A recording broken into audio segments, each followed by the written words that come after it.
don't give us any time for So not enough time for transfers? Okay. a lot of times we do. They get to me with the link, but they say, keep on going. And the more they just keep on going. And you can stay by Right, so it sounds like the transfer situation is difficult. I think the biggest problem is the infrequency of the amount of buses that are running. Like they're only running every half or once every 2 hours. Especially on weekends are terrible. They're almost impossible to take buses on Sundays. And that there's a lot of places that the transit service won't even take you to, or only take you there like once or twice a day. That's not efficient. That's not going to promote an effective system. Yeah, so the weekends are particularly sparse, Oh, right? bad, really bad. Especially on Sundays. And like I said, or no matter what day of the week is, some places just can't get to it all. Gotta ask mom for a ride. Yeah. So certain places you can't get to at all. So, and Especially with, I know the city of Buffalo, the population keeps dwindling. That's because a lot of people are moving out into the suburbs. And a lot of the suburban areas, you can't get good service. And more people out there, if they had better service, it'd give more people an opportunity to get more places. It shouldn't be, no matter where you live in Erie County or even Niagara County, you should be able to get to where you need to get to, you know. yes, we just had a meeting this afternoon with a different group, and they said exactly the same thing. Is that it's all about the role of transit is all about getting people where they need to go. Right.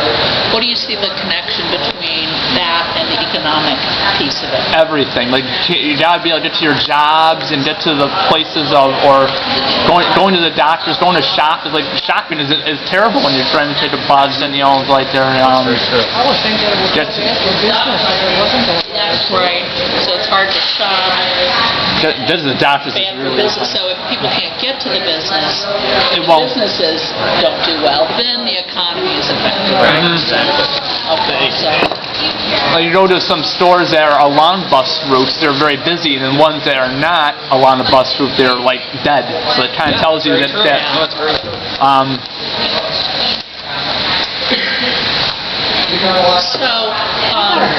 Sure, please. Sometimes in April, all of a sudden, I can't understand why they turn the speakers on so loud. Every time you get to a stop, people in the neighborhood is about to come. The speakers, the automated system. Oh, yeah, they say each stop that you stop at, Yeah.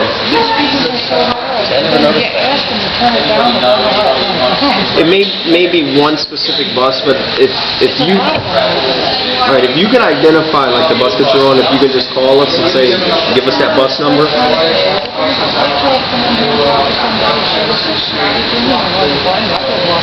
I've actually emailed some concerns over and I've gotten really good service from their email system. I really have.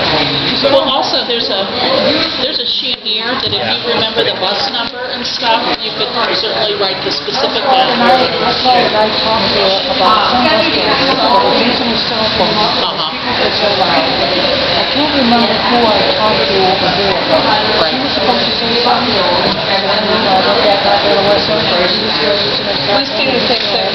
Drivers using Cell phones. Yeah, I mean that's. and they don't wear the proper ID tags, or they don't put their numbers in front of the bus, and there's no way to identify. Okay, so I've actually found that the Giving the email wrong system is numbers. very Yeah, good system. it goes in, and what happens is when I've had good luck. you put an email, so that's been a plus, right? it comes back. Okay, well you can call. I'll give you. Customer service is useless. I actually called customer It's service useless? I yesterday. figure it is. I used to complain about buses being late. They never call you back, tell you what they They did. basically say it's your fault. Right. And that's not good service. One thing I found out, if the bus is less than 5 minutes late, they're considered on time. I think that's kind of a long leeway there. Yeah. It should be maybe a couple minutes. It shouldn't be 5 minutes. So, The problem is, when they don't match up like that, it's the line, people do, Yeah. Right. look the train outside. Yeah, that's true. It's 10 to an hour and a half to an hour and a Of half. course.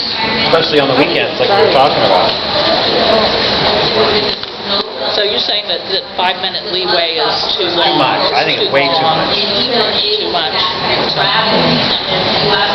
What I'd like to see Especially when they're them, sitting in the parking lot and they leave 5 minutes late. They do that in my route too. They do that in my route all the time. They leave 3 or 4 minutes late.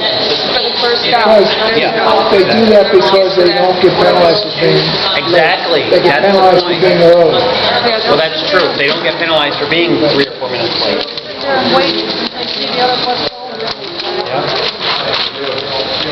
I'd like to see them enforce the no drinking, no eating. No eating and drinking. Plus. Oh, okay. It's terrible. New York City can do it, I don't see why. And no smoking too. Well, How about no smoking at the inside bus shelters? That would be hard to enforce. Well, yeah. but I mean, on the buses, there should be no eating and no drinking. I sure hope there isn't smoking on the buses. And I know it's a tough to put on the drivers, but we got enough police now, and they got cameras on most of these buses. They should be able to Yeah. Okay. to eliminate it, you know, let the police do it. And they don't. The same on the train. A lot of times people are like, oh, streets, and you gotta think about the drivers. So there are some bus drivers that don't put up with it. I have had drivers where somebody was playing music without the headphones, and they said, "We're not moving until you turn off your music." So it's fine.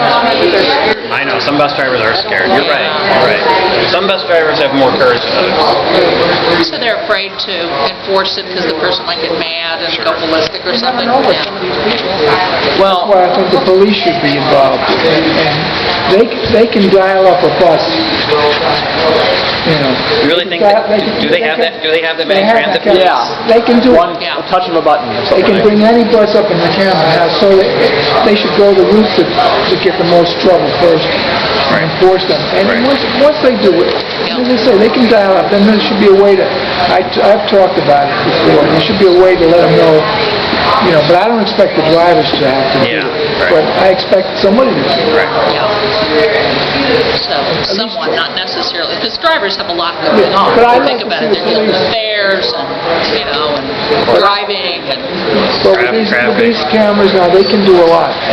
And it's a small city, they know who the people are that cause trouble. so do you see with some of the changes that have been happening, like, let's say like gas prices, do you see that more people are likely to, well, not just gas prices, but do you see more people being willing to choose kind of life without a car Well, you or? see, the thing is, if people stop driving a car, taking a bus, a lot of people decided to get on the bus. Now, people want that. Not only that, but the price of gas went down. I noticed last year, especially on the rail going into downtown, when gas was over $4 a gallon, it was packed and it was standing room only. This year, with the gas prices being in the $2 to $2.50 range, granted they've added the extra car, but there's places to sit all the time on the train now. People got so aggravated, they went back and got themselves a car. Well, yeah, but not everybody's able to do that. But I think if gas got up above $4 again, you'd see ridership go up. The one thing, I mean, there's the old saying, if you build it, they will come. Yeah. So we gotta build the system before we can get them to come. Well, that's the other thing. I've heard people complain that the train only goes to the university Yeah. station.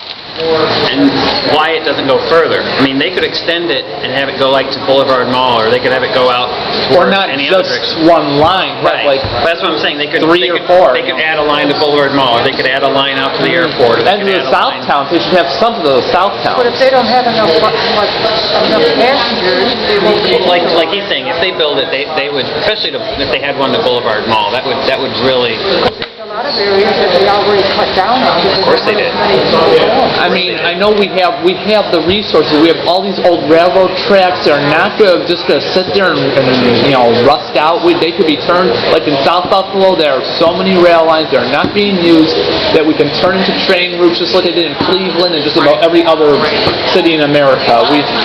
One of the questions up there, he's already changed it, but it says about how could transit be used to really help shape the region?